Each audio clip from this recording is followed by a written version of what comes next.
வலதுசாரி இனவாதமா இடதுசாரி தமிழ் தேசியமா என்கின்ற ஒரு மக்கள் கருத்தர் இது மக்களுக்கான மக்கள் விவாதிக்க வேண்டிய மக்களுடைய தளத்தில் விவாதிக்கப்பட்டுக் கொண்டிருக்கக்கூடிய இந்த கருத்துக்கள் குறித்தான ஒரு அரங்கத்தை மிக சிறப்பாக ஏற்பாடு செய்திருக்கக்கூடிய விடுதலை தமிழ் புலிகள் கட்சியினுடைய நிறுவன தலைவர் மரியாதைக்குரிய தோழர் குழந்தை அரசன் அவர்களுக்கு எனது நன்றியையும் வாழ்த்துக்களையும் தெரிவித்துக் கொள்கிறேன்.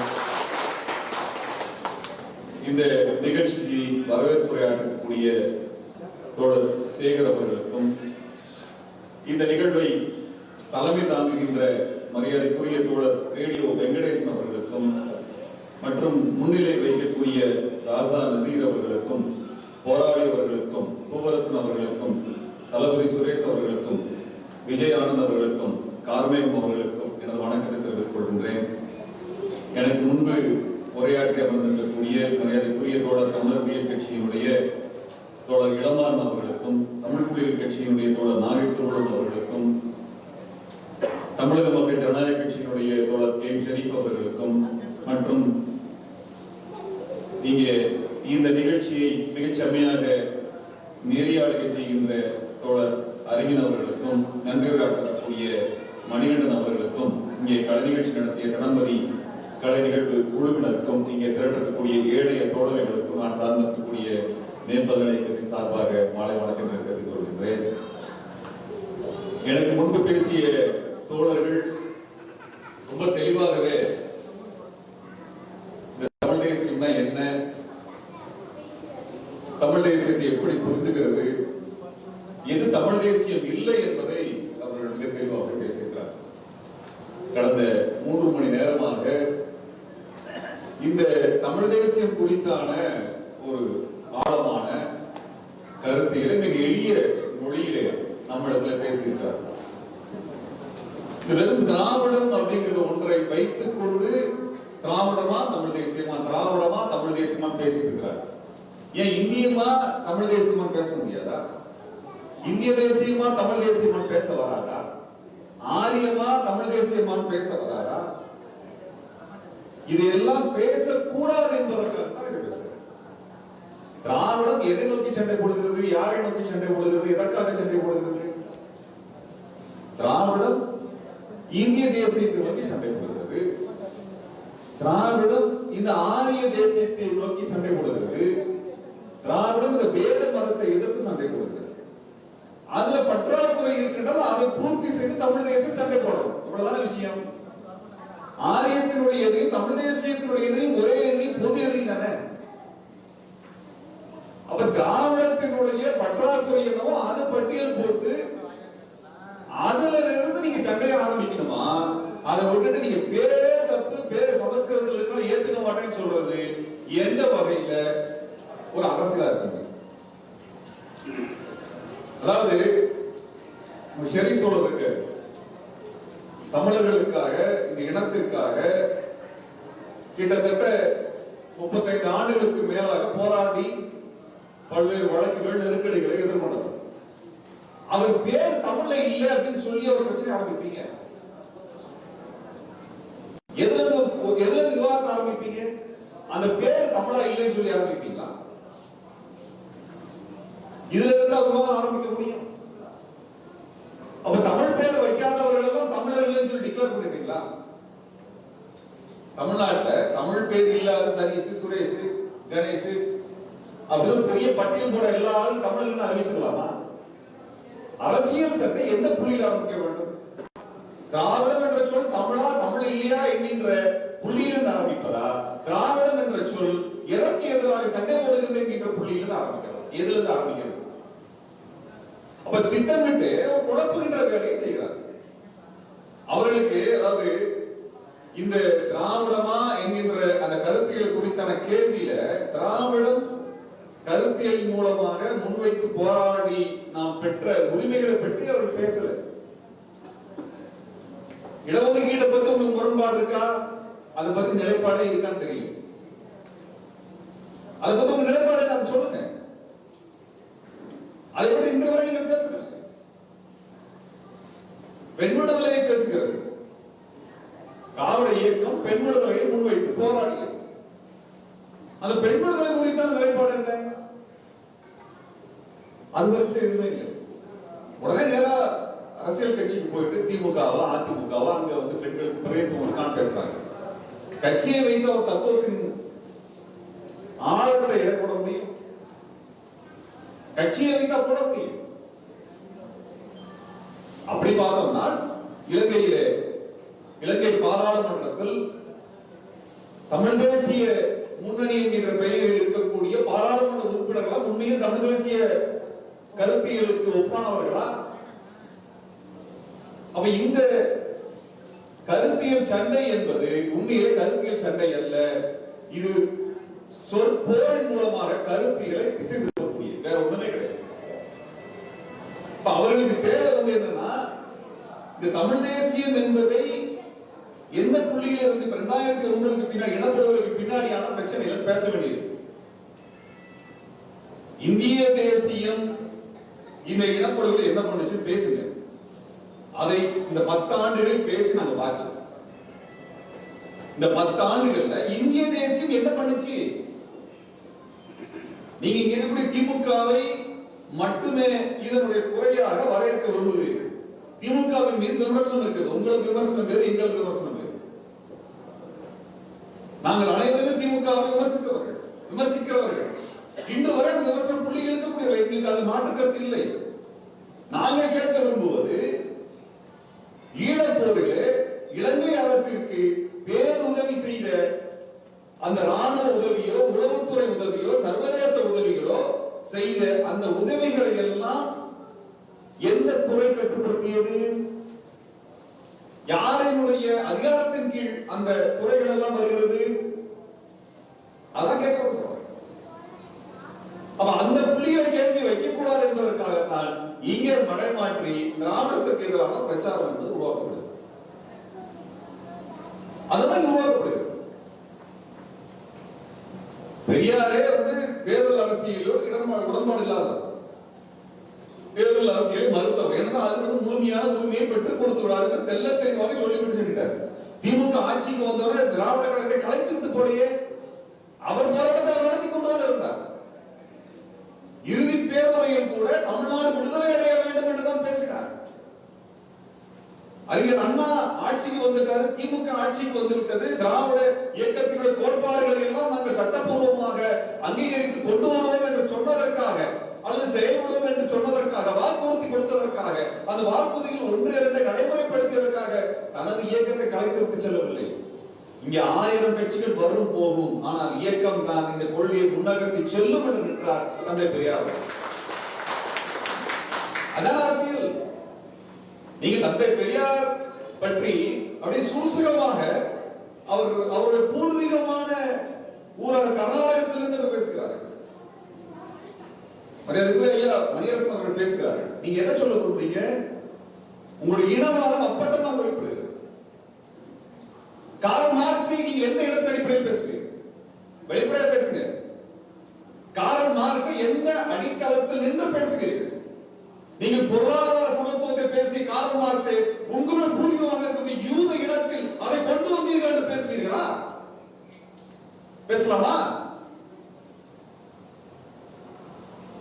யூத இனத்தினுடைய பெரும் தொழில் என்ன? உலகத்தினுடைய பெரும் முதலாளியாக இருக்கக்கூடியவர்கள் யூத இனத்தை சார்ந்தவர்கள் தானே. கார்ல் மார்க்ஸ் அவர்கள் உங்களுடைய பூர்வ குடிகளா, நீங்கள் எந்த இடத்திலிருந்து வந்தீர்களோ அந்த யூத இனத்தை பேசிவிட்டு வாருங்கள் என்று நீங்கள் பேச முடியுமா? அந்த பெரியார் பற்றி பேசும்பொழுது நீங்க கர்நாடகத்தில் உங்க பூர்வீகம் வந்து அங்கே பார்ப்பதற்கு சண்டை தான் கேட்கிறீர்களே, அதைத்தானே கேட்க முடியும். அப்ப உங்க யூத இனத்துல அந்த சண்டை நடந்ததால் பொருளாதார சமத்துவத்துக்கு சண்டை நடந்தால் கேட்பீர்களா? இல்லையா? இதான் இனவாதம், இதுதான் வலதுசாரித்தம். இதைத்தான் வலதுசாரித்தம் என்று பேசுவோம். தந்தை பெரியாருடைய கருத்தியலை நீங்க விவாதத்துக்கு வைப்பீங்களா, அல்லது பூர்வீகத்தை கண்டுபிடிச்சு சூசகமாக அப்படி சொல்லி ஒரு இனவாதத்தை வைப்பீங்களா? அவருடைய பூர்வீகமாக இருக்கக்கூடிய கர்நாடகம். அப்ப கர்நாடகம் என்ற ஒன்று, கர்நாடகம் என்கிற கன்னடையா என்ற இனம் தமிழினத்துக்கு மூத்த, தமிழத்துக்கு பிந்திய தமிழகத்தில் வந்ததா?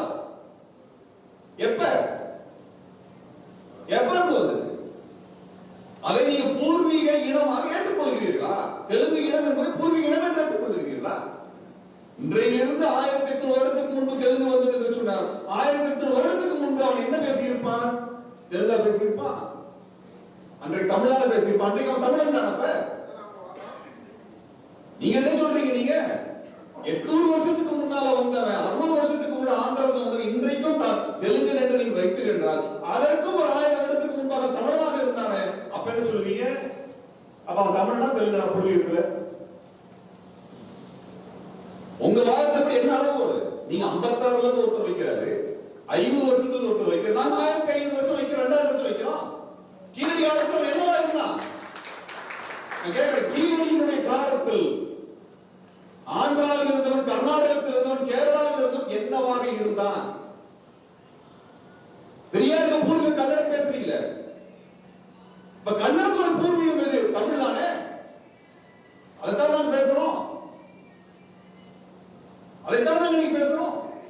இன்றைய நிலையில், இன்றைய சமூக கட்டமைப்பில், இன்றைய மொழி வளர்ச்சி நிலையில், இன்றைய சமுதாய வளர்ச்சி நிலையில் இவங்க அத்தனை பேரையும் தமிழன் என்று சொல்ல இயலாமல் பார்ப்பனர்கள் அல்லாத ஒரு சமூகம் அவர் வாழ்கிறார்கள் என்கின்ற ஒரு வார்த்தையின் அடிப்படையில் திராவிடம் என்ற வார்த்தை வந்தது. வேண்டுமென்றால் நீங்கள் திராவிடம் என்ற சமஸ்கிருத வார்த்தை ஏற்றுக்கொள்ளவில்லை என்றால் அது திராவிடம் என்கிற சமஸ்கிருத சொல்லுக்கான தமிழ் மொழி இணையான வார்த்தை மொழிபெயர்த்துக் கொள்ளுங்கள், அவ்வளவுதானே. எல்லாரும் மொழிபெயர்க்கிறீங்க, அது மொழிபெயர்த்து போயிருங்க. தனித்தமிழ் மொழியில தனித்தமிழ் வார்த்தையாக மாத்திரம் மாத்திட்டு போயிருங்க. அதுவா பிரச்சனை? கோட்பாடு பிரச்சனை இல்லையா? கோட்பாடு சிக்கல் இல்லையா? கால்டுவெல் தான் இந்த பிரச்சனை கொண்டு வர்றாங்க.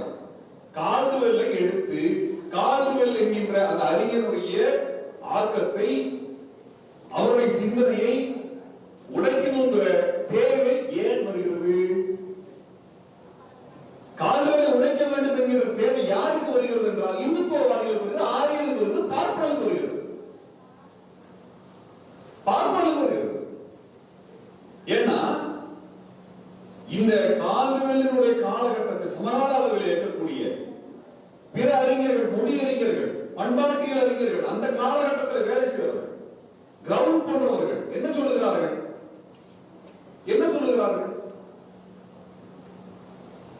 இந்த திராவிடம் என்கின்ற வார்த்தையை பயன்படுத்தக்கூடியவர்கள் அல்லது அந்த சொல்லாடலை பயன்படுத்தாமல் தென்னிந்திய மொழிக்கூட்டங்கள் என்று பயன்படுத்தக்கூடியவர்கள் பார்ப்பனர் அல்லாத ஒரு சமூகம் இங்கே இருக்கிறது, அது வளமையாக இருக்கிறது, அதற்கென்று தனித்த பண்பாடு இருக்கிறது, அதற்கென்று தனித்த சமய நம்பிக்கைகள் இருக்கிறது என்று பேசுகிறார்கள். இக்காலங்களின் காலத்திற்கு 140 வருடங்களுக்கு முன்பாக சீசன்பர்க் என்று சொல்லக்கூடிய ஒரு பாதிரியார் அரங்கமாடியில் இருந்தவர், அவர் பேசுகின்றார்.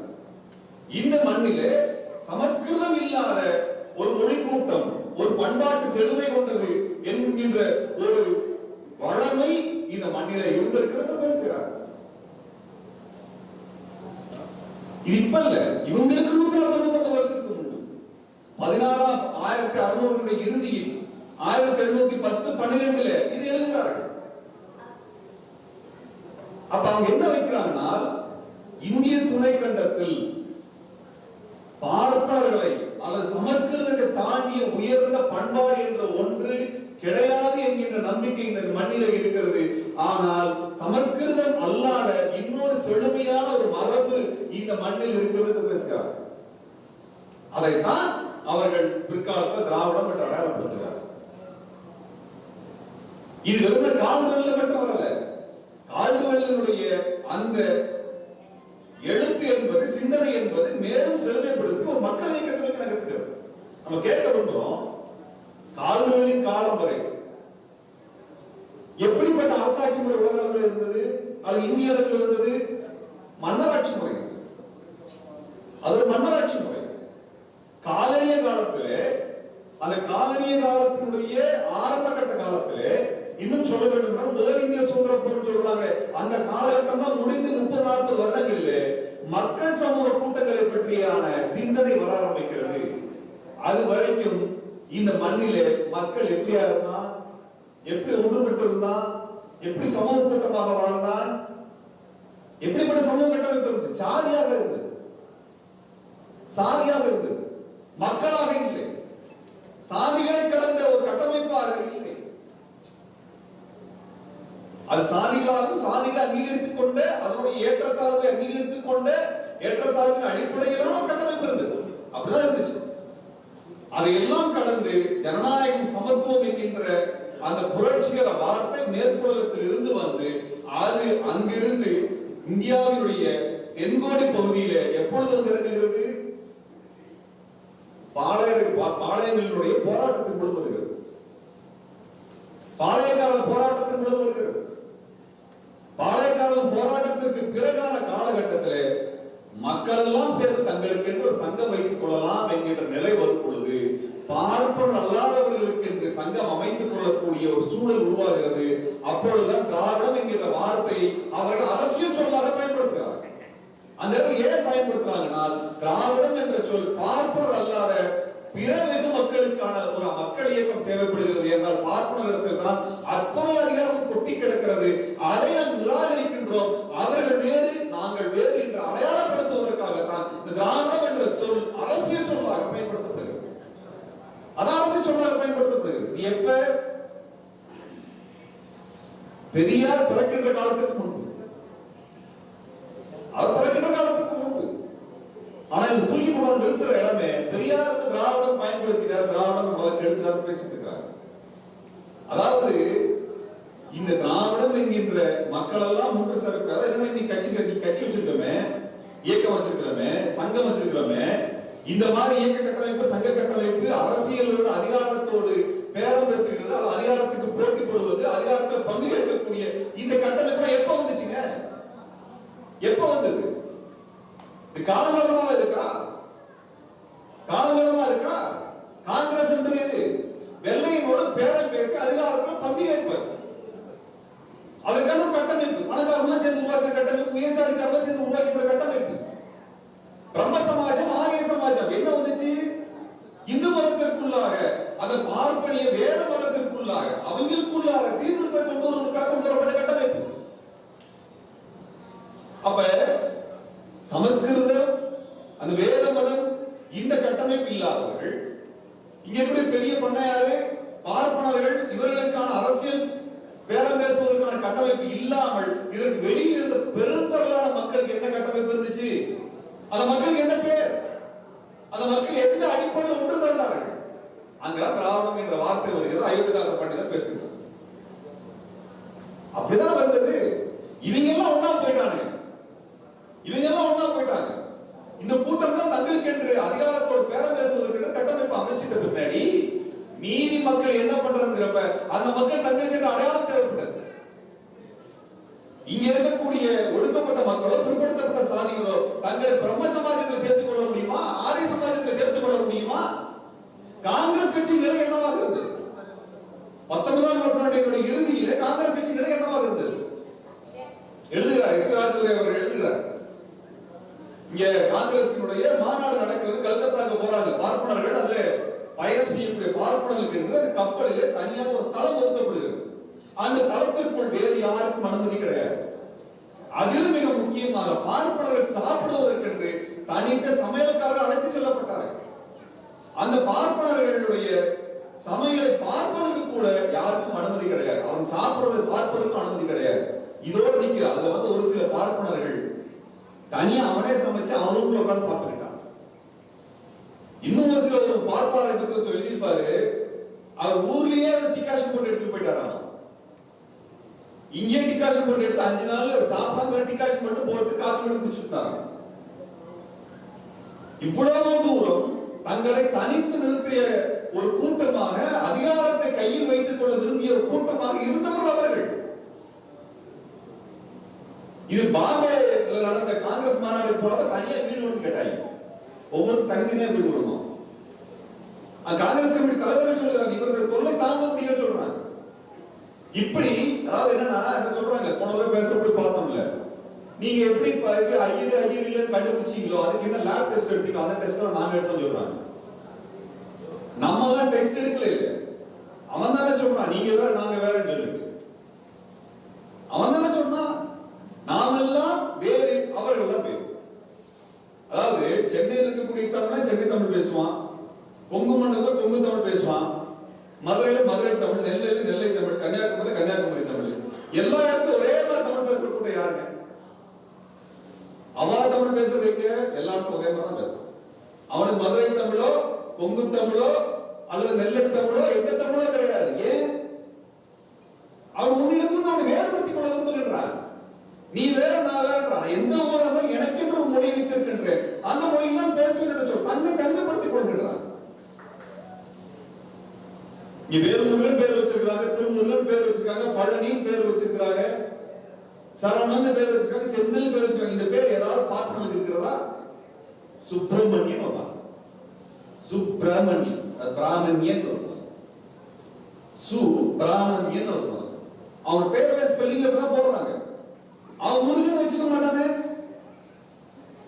பழனியும் வச்சுக்க மாட்டானே, வேறுமுருகன் வச்சுக்க மாட்டானே. ஏன்? தன்னை ஒவ்வொரு இடத்திலும் வேறுபடுத்திக் கொள்கிறார்கள், வேறுபடுத்திக் கொள்கிறார்கள். இந்த இடத்தில் தான் இவர்கள் வேறு நாங்கள் வேறு என்று பிரித்து தங்களுக்கென்று அதிகாரத்தில் பேர பேசக்கூடிய ஆளாக அவன் இருக்கின்ற பொழுது, தாங்கள் தான் இந்த மண்ணில உயர்ந்த பண்பாட்டுக்கு சொந்தக்காரர் என்று பேசுகின்ற பொழுது, அப்பா அவன் மட்டும் இல்ல, அவனை தாண்டி பெருங்கூட்டம் இங்கு இருக்கிறது. அவருடைய சமஸ்கிருத மொழி மட்டும் இல்லை, சமஸ்கிருதத்தை தாண்டிய ஒரு மூத்த மொழி இருக்கிறது, சிறந்த மொழி இருக்கிறது, செவ்விய மொழி இருக்கிறது என்று தமிழ் மொழியை கொண்டு வைத்தார்கள். அதை செய்ததில் பெரும் பங்கு கால்களுக்கு இருக்கிறது. அதனால்தான் கால்களின் மீது பார்ப்பவர்களுக்கு காண்டு வேற ஒண்ணும் இல்லை.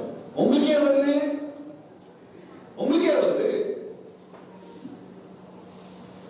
நீங்க கால்களில் எழுதுனதுல பல தகவலை கண்டுபிடிக்கிறீங்க, சரி, அதை எடுத்து தூக்கி போடுறீங்க எல்லாம் சரி. கால்கள் எத்தனை வருஷம் எடுத்தாரு எழுதாரு புஸ்தகத்தை?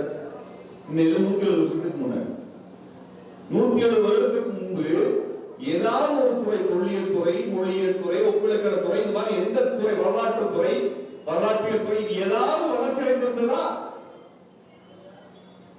சொல்லுங்க. அன்றைக்கு இருந்த காலகட்டத்தில் அவருக்கு கிடைத்த தரவுகளை வைத்துக் கொண்டு, அவருக்கு கிடைத்த ஆய்வு முறைகளை வைத்துக் கொண்டு எழுதிய ஒரு புத்தகத்தை இன்னைக்கு கூட படிச்சு தூக்கி போடுறீங்க. அதாவது ஆர்எஸ்எஸ்னுடைய மிக முக்கியமான தடையாக இருப்பது, இந்த மண்ணிலே நுழைந்து வேறுவிட இயலாமல் இருப்பது திராவிடம் என்ற சொல். திராவிடம் என்ற சொல்லுதான் பெருமைக்காக பேசல, பெருமைக்காக பேசல. இந்த திராவிடம் என்ற சொல்லு இந்த மண்ணினுடைய மொத்த பண்பாட்டு அடையாளமாக சமஸ்கிருதம் மட்டுமே இருந்த பொழுது, இந்த மண்ணினுடைய மொத்த மத அடையாளம் என்பது வேத மதமாக மட்டுமே இருந்த பொழுது, இந்த மண்ணினுடைய அதிகார மையமாக பார்ப்பனியம் மட்டுமே இருந்த பொழுது, அதிகார மையத்திலும் மத அடையாளங்களிலும் மொழி அடையாளங்களிலும் மொழியை முதன்மைப்படுத்துவதிலும் இருக்கக்கூடிய இந்த வேத சமஸ்கிருத பார்ப்பனிய இந்த கூட்டம் என்பது வேறு, இங்கே இருக்கக்கூடிய வெகுமக்கள் வேறு என்று பிரித்தது கால்களினுடைய வேலை. அதைத்தான் செய்து முடித்தார், அதான் செஞ்சு முடிச்சார். அது வரைக்கும் எல்லா கூட்டத்துக்கும் நாங்க தான் தலைவன் சொல்லி நின்றுட்டாங்க. எல்லாருடைய பங்கையும் சேர்த்து அவர்கள் தான் பேசிக் கொண்டிருந்தார், அவர்கள் தான் அனுபவித்துக் கொண்டிருந்தார். அதான் சிக்கல். அதை உடைத்து இது வேறு அது வேறு காட்டினார். அதுல பேரு சமஸ்கிருதத்துல இருந்ததா ஜெர்மன் மொழியில இருந்தா அதுக்கு அப்புறம் பிரச்சனை, அதுக்கு அடுத்த பிரச்சனை. ஆனா அது எந்த அரசியலை சுட்டி காட்டுச்சு, எந்த அரசியலை அதை அடையாளப்படுத்தி காட்டுச்சு, அந்த இடத்துல தான் பேராசிரியர் ராஜையர் வரலாற்றியல் அறிஞர் அவர் எழுதும் பொழுது திராவிடம் என்பது ஒரு மதமாக பேசுவார், சமயமாக பேசுவார். இந்த பிராந்தியத்தில் வாழ்ந்த மக்களினுடைய சமயமாக, நம்பிக்கையாக, அவர்கள் வழக்காற்றியலாக, அவர்களுடைய மரபாக, இப்படி பல வார்த்தைகளின் மூலமாக அடையாளப்படுத்தி விட முடியும். பண்பாட்டு ரீதியாக அடையாளப்படுத்தி விட முடியும், மொழி ரீதியாக அடையாளப்படுத்தி விட முடியும். திராவிடம் என்ற சொல் பல வகைகளில், பல இடங்களில், பல்வேறு அர்த்தங்களில் பயன்படுத்தப்படுகிறது. அரசியல் என்ன பயன்படுத்தப்படுதுன்னா ஒரே ஒரு விஷயம் தான், நான் பார்ப்பனன் அல்ல அப்படிங்கிற இடம் தான். நான் பார்ப்பனன் அல்ல, பார்ப்பனன் சொல்ற நான் தமிழன் இல்லைன்னு சொல்றான், அதான் விஷயம்.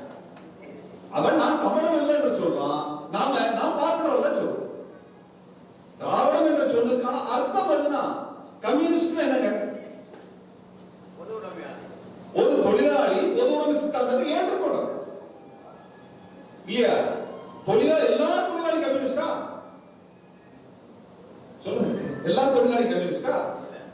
அந்த கருத்தியலை புரிந்து ஏற்றுக்கொண்டு முதலாளித்துவத்தின் சுரண்டலை புரிந்து கொண்டவன் கம்யூனிஸ்ட் இல்லையா? அது அரசியல் சொல். கம்யூனிஸ்ட் வார்த்தை தமிழ் வார்த்தை கிடையாது. அதனால உன்னை எல்லாம் நான் பொதுவுடைமை மாதிரி ஏற்றுக்கொள்ள மாட்டேன்னு சொன்னா ஒத்துக்குவீங்களா? சொல்லுங்க, அப்படி ஒத்துக்குவீங்களா? ஒரு அரசியல் சொல்லாமல் ஏற்றுக்கொள்வது. இங்க வட மாநிலத்தில் இருக்கக்கூடிய அந்த 4 வர்ண பேத முறையாக இருக்கிறது. அங்கே பிராமணர், சத்திரியர், வைசியர், சூத்திரர் இப்படி பிரிச்சு இருக்கிறான். இங்க அது கிடையாது இல்ல. பிராமணர் அப்புறம் சூத்திரர். பிராமணருக்கு அப்புறம் எல்லாரும் சூத்திரம் தானே. அப்ப சூத்திரருக்கு அடையாளமாக சொல்ல வைக்கிறார்கள். அந்த சூத்திரர்கள் தென்னிந்தியா முழுவதும் இருக்கிறார்கள். அவர்களுக்கு அடையாளம் தேவை. இந்த தென்னிந்தியா முழுவதும் இருக்கக்கூடிய இந்த சூத்திரர்கள் தங்களை அரசியல் ரீதியாக அன்றைக்கு இருந்த அந்த அரசியல் அதிகாரத்தை பெற்றுக்கொள்ள வேண்டும் என்பதற்காக போராடு கட்டமைச்சு உருவாக்கிறாங்க. அது என்ன தப்பு? அன்னைக்கு தமிழ்நாடு மேப் போட்டா உட்கார்ந்து வேலை பார்க்க முடியும்? அன்றைக்கு இருந்த மெட்ராஸ் பிரசிடென்சியில் இருந்த பார்ப்பனர் அல்லாத அனைத்து சமூகங்களும் ஒன்று சேர்ந்து போராட வேண்டிய தேவை இருந்தது. அதனால போராட்டம் இல்ல அவங்களை எல்லாம் கழிச்சு விட்டுட்டு நீங்க வெறும் தமிழர்களை மட்டுமே கிடைச்சது நீ சண்டை போட்டோம்னு சொன்னா பாளையக்காரர் சண்டை எடுப்போம். பாளையக்காரர் சண்டையில பாளையக்காரர் கூட்டமைப்பு, புரட்சிப்படை கூட்டமைப்பை ஒருங்கிணைத்து வழிநடத்திய மருதுவாண்டியது தென்னிந்தியா முழுவதும் தூதுவர்களை அனுப்பி ஒன்று திரட்டின வரலாறு என்ன சொல்றது? அப்ப அந்த தூதர் கர்நாடகத்துக்கு போனாப்புல, கொங்கனுக்கும் போனாப்புல, கேரள வர்மனை இணைத்தார்கள், நீங்க கட்டபொம்மனை இணைத்தார்கள், சேதுச்சி மீது இருக்கக்கூடியவரை இணைத்தார்கள். எல்லா பகுதியில் இருக்கக்கூடிய புரட்சியாளர்களும் இணைத்த ஒரு கூட்டத்தை உருவாக்குனாங்கல்ல. அன்றைக்கு ஹைதரலி திப்பு சுல்தானுடைய படையில் இருந்தவர் அவர்களையெல்லாம் இணைத்துதான் கூட்டம் உருவாக்கப்பட்டுச்சு. அதையெல்லாம் இணைத்துதான் ஜம்பு தீபக பிரகடனம் உருவாச்சு. அந்த பாளையக்காரர் புரட்சியில அனைத்து தரப்பான தென்னிந்திய மக்களை இணைத்தார்களே, அதை என்ன சொல்லுவீங்க? அது என்ன சொல்லுவீங்க? அப்ப எந்த அரசியல் அதிகாரத்திற்கு எதிராக அந்த அதிகார மையம் எங்கு இருக்கிறதோ அதனால் ஒடுக்கப்படக்கூடிய அனைத்து மக்களும் ஒன்று திரண்டு சண்டை போட வருவாங்க. அதுதாங்க புரட்சி, அதுதாங்க எழுச்சி, அதுதான் அரசியல். அதான் தேசிய அரசு. அதான் தேசிய அரசு. நீங்க இங்க வடுக வந்தேரி தெலுங்குக்கு எதிரான சண்டைனா விஜயநகர பேரரசுக்கு இருந்ததுன்னா அது விஜயநகர பேரரசு சண்டை அப்படிதான் சண்டை போட முடியும். அதுக்கு மாற்று கருத்துல யாருக்கும். ஆனா இன்னைக்கு இருக்கக்கூடிய தேசத்தினுடைய தலைநகரம் டெல்லியில் இருக்கிறது. இந்த தேசம் என்பது இத்தனை தேசிய இடங்களை உள்ளடக்கி இவர்களை சுரண்டுகிற ஒரு கட்டமைப்பு இருக்கிறது. அதை நோக்கி தான் சட்டப்படும். அதை நோக்கி தான் சட்டப்படும். உங்களுடைய அரசியல் அதிகாரத்தினுடைய எல்லைக்குள் அதற்குள் சுரண்டப்படக்கூடியவங்க வச்சுதான் சண்டை. இன்றைக்கு எங்களுடைய எல்லை கிருஷ்ணதேவராய அவருடைய காலகட்டத்தில் இருந்து விஜயநகர பேரரசு எல்லை தானே இந்த எல்லை. இல்ல ஹைதராபாத் தலைநகரமா? எது? நீங்க உங்களுடைய உரிமையை போராடி பெற்றுக் கொள்வது பெங்களூருக்கு சண்டை போட்டா அல்லது ஹைதராபாத் சண்டை போட்டா அல்லது டெல்லியில சண்டை போட்டா எது? ஏன் மடை மாத்துறீங்க? ஏன் மடை மாத்துறீங்க? பெரியார் தெல்ல தெளிவா சொல்றாரு. பெரியாரை இவர்கள் எதிர்ப்பதற்கான ஒரே காரணம் என்னன்னா, பெரியார் தமிழ்நாடு விடுதலை கேட்டாரு. ஐயா மணியரசன் போன்றவர்களுக்கு தமிழ்நாடு விடுதலை தேவையில்லை என்று நினைக்கிறார். வேற ஒன்றும் கிடையாது. வேற ஒண்ணுமே கிடையாது. பெரியார் தெளிவா சொன்னார், தமிழ்நாடு விடுதலை தான் இறுதி இலக்கு என்று சொன்னார். இறந்து போவதற்கு முன்பு பேசிய பேச்சு அதைத்தான் பேசினார். அதிலே உடன்பாடு இல்லாதவர்கள் எப்படி தமிழ் தேசியமா இருக்க முடியும்? எப்படி தமிழ் தேசியமா இருக்க முடியும்? வெளிப்படையா சொல்லிட்டு போங்க, எனக்கு தனித்தமிழ்நாடுல விருப்பம் என்று சொல்லிட்டு போங்க. விருப்பம் என்று சொல்லிட்டு போங்க. தனித்தமிழ்நாடு கேட்ட தந்தை பெரியார் உங்களுக்கு விரோதினால் ஒட்டுமொத்த இந்தியாவோடு தமிழ்நாட்டை கொண்டு போய் சேர்த்தவர்களை என்ன சொல்லுவீங்க?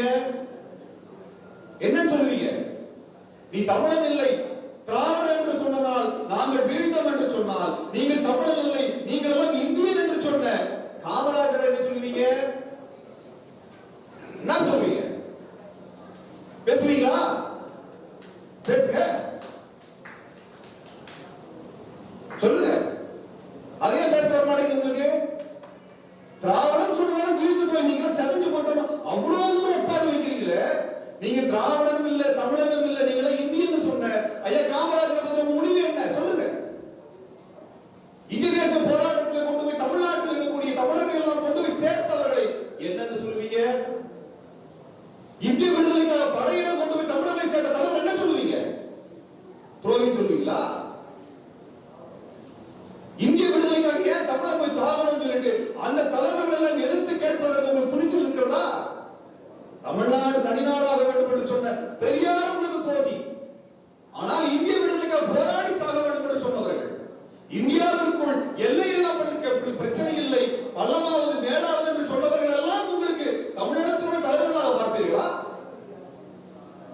என்ன அரசியல் இது?